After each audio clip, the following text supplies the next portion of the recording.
नमस्कार, शुभ सकाळ माझ्या सगळ्या गोडगोड फॅमिलीला।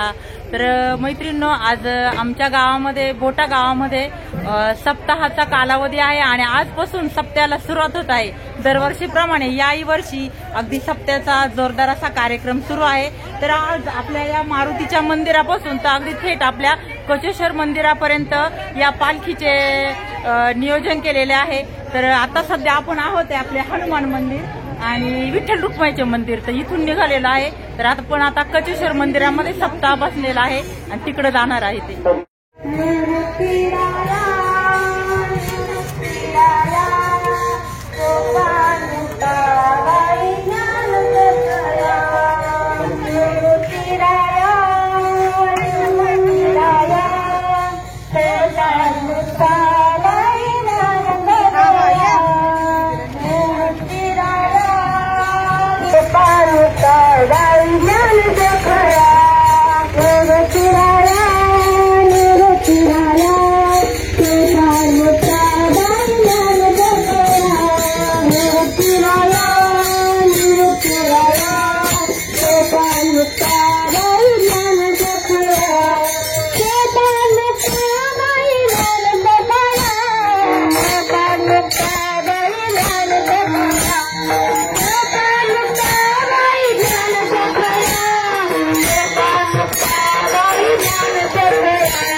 गोपीनाथ कारभारी थोरात, तर ह्या भाऊंनी आणि त्याच्या कुटुंबियांनी आमच्या कचेश्वर चरणी हा चांदीचा मुकुट आज सप्ताह कालावधीचा पहिला दिवस आणि अर्पण केलेला आहे। आणि ही समयी तर ही ज्योत देखील त्यांनी अर्पण केलेली आहे। तर छान असं भाऊंच्या हातून महादेवाच्या चरणी असं दान जमा झालेलं आहे। तर खूप छान सगळ्यांचं चाललेलं आहे दर्शनाची इकडे महिलांचं। पालखीचा मिरवणूक सोहळा झाल्यानंतर आता इथं सगळ्यांचं चाललेलं आहे निवांत जेवण। आजचा काय मेनू आहे जेवणामध्ये? लापशी आणि कांद्याची चटणी।